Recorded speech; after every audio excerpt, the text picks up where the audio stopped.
Hello there and welcome back. This is still Hello Nigeria, and as promised, we have our Woman Wednesday for today. Her name is Temitope Olagbegbi, Temitope Olagbegbi, and she is the founder of Sixth Sense Interiors, as well as the author of Intentional Living Daily Planner. Now, I find personally her page on Instagram to be very fascinating and full of nuggets for everyday living and how to, be successful, and the lessons she's learned from running a successful business for over a decade. She also has other accolades under her hat, but we hope to listen to her and hear her speak about herself very shortly. Ladies and gentlemen, again, please make very welcome Temitope Olagbegbi. You're very welcome. Thank you for coming. Thank you for honoring us. We've been wanting to have this interview for the longest time, and we're glad it's finally happening. And I think it's perfect timing because it coincides with the release of the book. I'm glad we're talking about this now that it's out so that we can talk about it as well. But first of all, let's take... Now, I talked about following you on Instagram and following your stories, and you have shared how you started Sixth Sense Interiors. How long has it been in existence? Sixth Sense has been around for, informally, I'd say 15 years. Yeah. 15 years? Yeah, and you started when you were in university? It didn't quite take the shape and form it is now. I was doing business and running it under the name Sixth Sense when I was 16. Wow. What kind of business were you doing?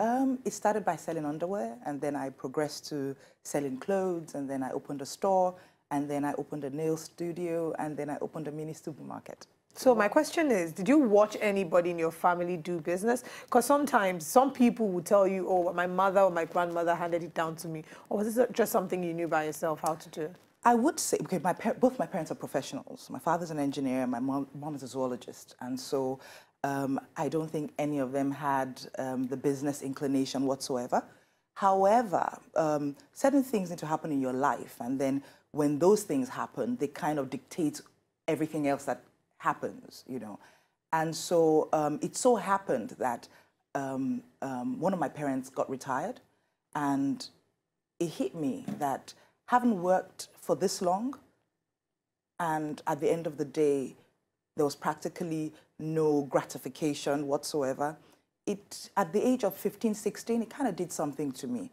And that's what necessitated my starting my own business and saying to myself, I wanted to be my boss. At such a young age? Yeah. Were there influences in your life that made you think beyond... Because honestly, a lot of 16-year-olds are not thinking, no, let me think of my parents retiring. All they want to do is to slay on Instagram. So were there influences in your life at that age to make you think a bit differently from the normal 16-year-old? By the way, there was no Instagram back then. Yeah.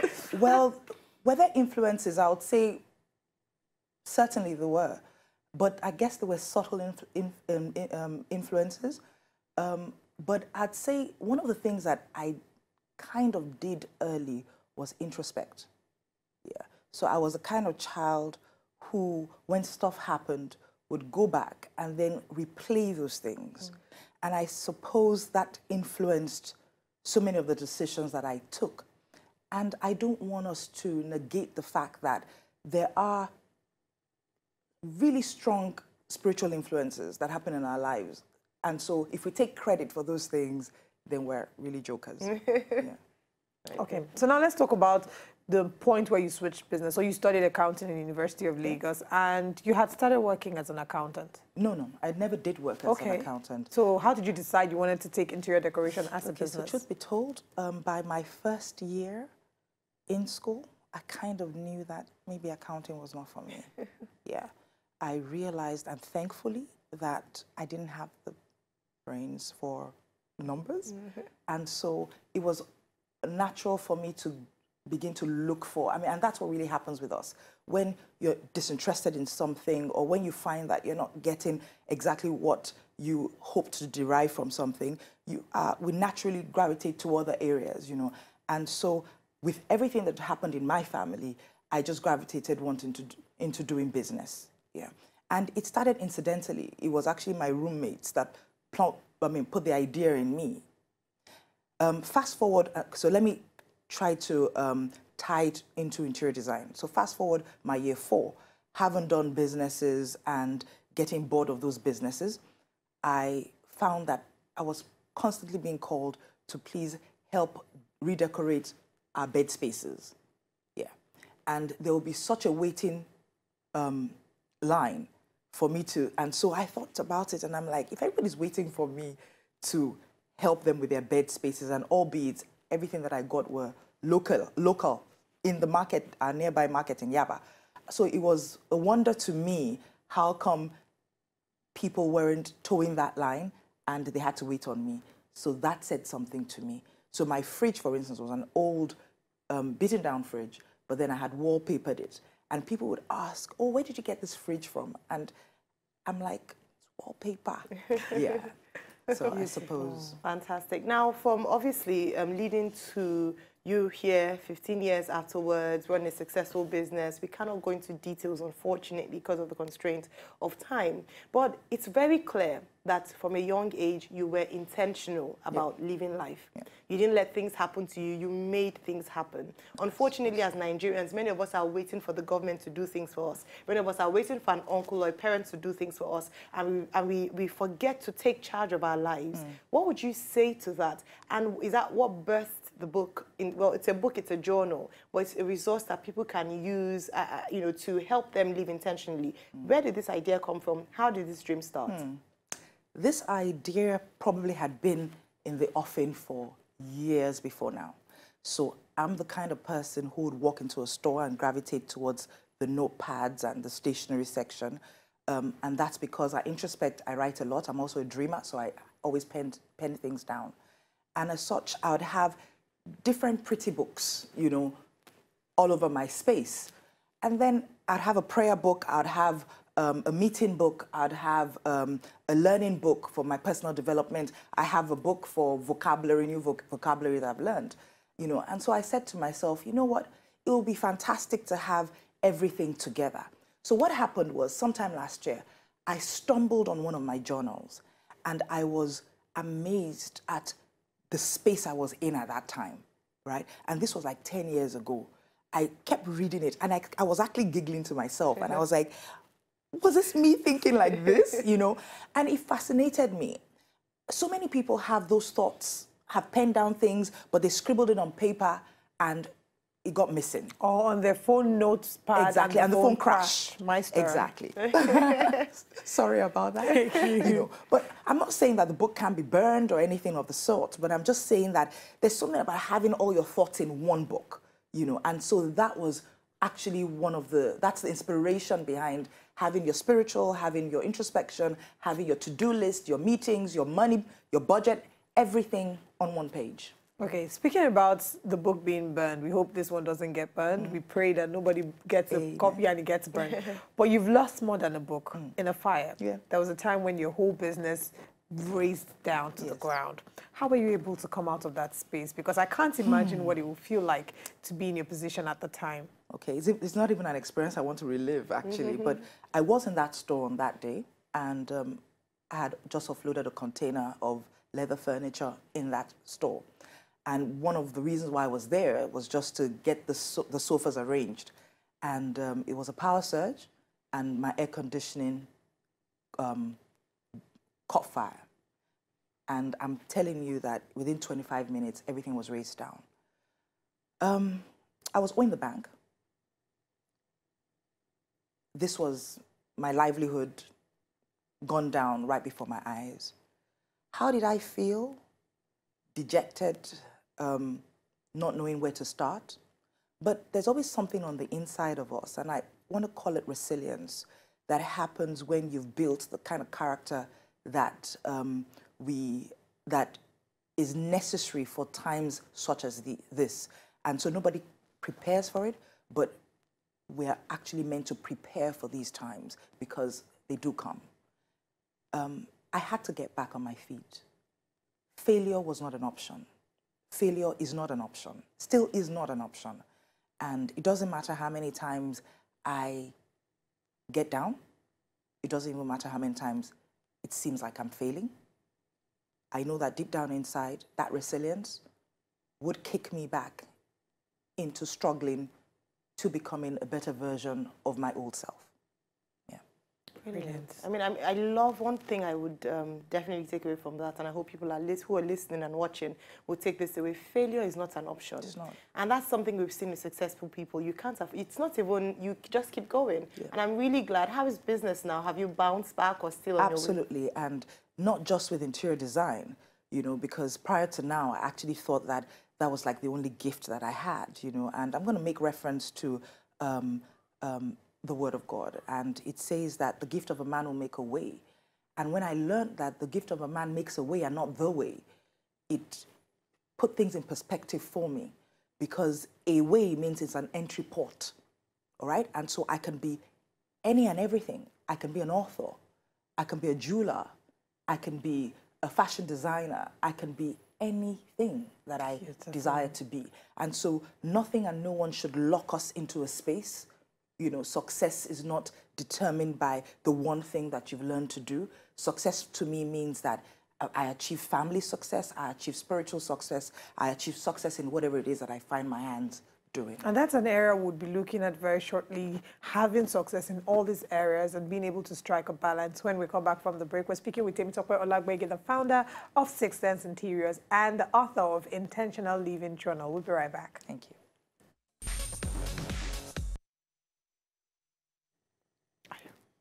You're welcome back. This is still Hello Nigeria, and like we said earlier on, for those who are just tuning in, it's so unfortunate because we've had a very wonderful conversation thus far with Temitope Olagbegbi. But not to worry, we're still here and we'll still be asking her some questions. As a recap, one of the things I'll say definitely is that failure is not an option. And when life throws you things that you did not expect to see, you have to just keep going and keep hoping and keep building until you bounce back on your feet, as we have the story of our guest this afternoon. Now, something you also said before we went on the break was your idea of success. Yeah. That success is not just in one area, but you're achieving success in business, spiritually, family life, and in other areas. Yeah. Let's talk about family life.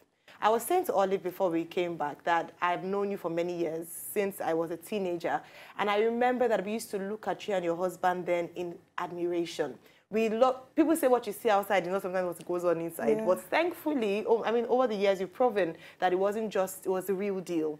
How have you managed marriage thus far, and what are your tips for building a successful marriage and a successful business at the same time? Seeing how we have some newlyweds on this set, and some people who are joining before the year runs out. Okay, so I would say, you know, something I sent out this morning, I said, life is a journey, wear comfortable shoes. And unfortunately, many of us don't like to wear comfortable shoes. Who's the partner that's right for you? The marriage decision is a very important decision. And I've worn my comfortable shoes, and I know Dikwa, my husband, has worn his comfortable shoes. And what I mean by that is to look for the one that your life cannot do without. It's not an accident, because we really have been given guidelines as to how to choose. It amazes me that we're expected to be married, say, between the ages of 24 to 30. And as such, we should be out dating maybe from 18. But we're not really being educated about love.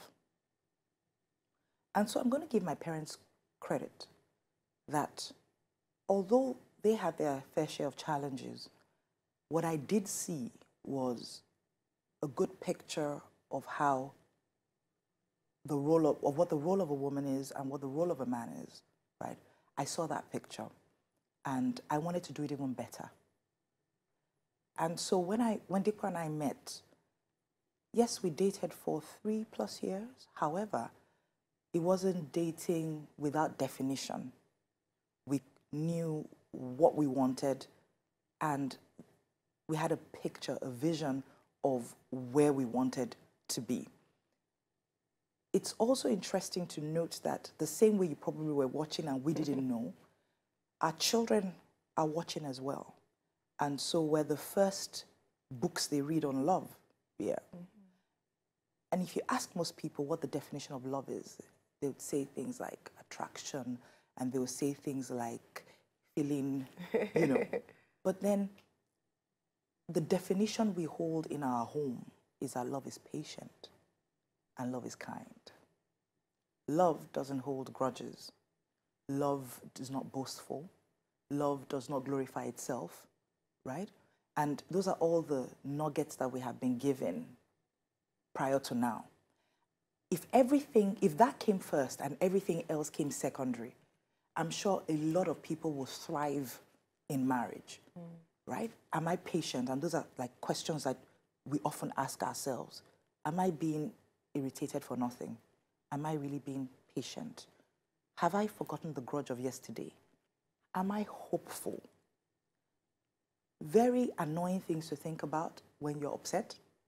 However, I think if that forms the foundation of a dating relationship and a marriage, I think it's bound to succeed. Now, how do we juggle all of this? It's in knowing our priorities. I have said for myself that really there's no success if my home fails. Some people have plan Bs. I don't have a plan B. My first priority is my spiritual life, and my next priority is my marriage to Digbo. All right? And so nothing takes precedence before, business can't take precedence before Digbo, right? And same goes for him, right? And so it's so important for us to get our priorities right. Once we have it in clear perspective, I think everything works. Before I let you go, very quickly, with regards to so much I want to ask, but it's just a shame that we don't have a lot of time. There are many young people in this day and age, now you say wear comfortable shoes, but we're out there looking for spec, for, oh, this is the kind of man I like, this is the kind of woman I like. At the end of the day, in marriage, does it really matter? When you're thinking of the physical things that you'd prefer in a spouse, when it comes to marriage, do those things really, they say what you can't tolerate now, just let it go, because when you get married, it starts to irritate you. Is that how it is in marriage? Truth be told, the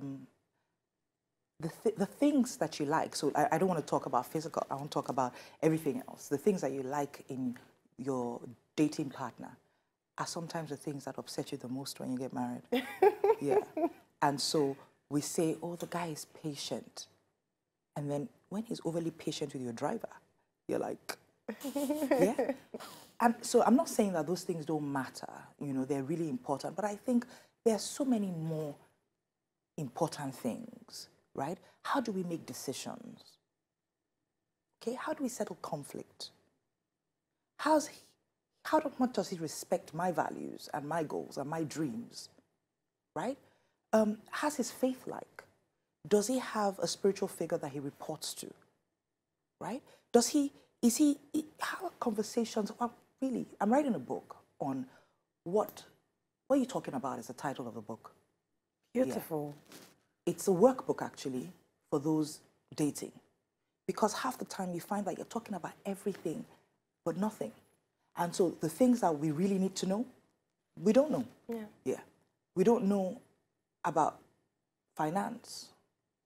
And actually, they say that, you know, it's really sad that in Nigeria, most women will stick in a bad marriage as long as there's money, Money's flowing. Although the man is unfaithful. Yeah. However, most women get grumpy when money is tight, even though the man is faithful. It says a lot about who we are. Yeah. I really can't wait to see what this book is about. We look forward to reading it, and we hope that we'll be able to have you again when the book is out. Yeah. But well done. Thank you so much for joining us. And your book, your journals, how can we lay our hands on them? The journals are available at most bookstores. Latana, it's there. It's in the Ebano supermarket in Lekki Phase 1. All right. And people can also reach out to you on social media to ask how. Sure. Okay, so how can they follow you on social media? It's Temitope Olagbegbi. Oh, perfect. Temitope Olagbegbi. Right, brilliant. And they can see where they can get your books, ask you questions. I'm sure you get tons of them. I'm open to it. That's actually what I'm here for. Brilliant. Thank you. Thank you. God bless you. Thank you very much indeed. Now, I mean, you can feel the solemnity. Is it solemnity? I'm sure I've said something wrong. Yeah, that's something really wrong. It's a solemn mood. Solemn mood. Yeah. You can tell how solemn. I can have so many questions I want to ask. So many questions. We're running out of time. I'm sure out of time. I've told her that she has to come to another session because it's amazing. Ladies and gentlemen, we have had the pleasure of Temitope Olagbegbi. We just said a few of her titles and said, you know, founder of Sixth Sense, author of Intentional Daily Living Planner. But to be honest, there's so much more. Jeweler and so much more about her. But it's been a pleasure. Thank you very much for coming. Unfortunately, this is where we call it a day here on Hello Nigeria. We're going to quick break right now. When we come back, we will be wrapping up the show. Thank you very much. To enjoy more of these our Ogbonge videos when you just watch, press this button to subscribe on top of our YouTube page. You go love her.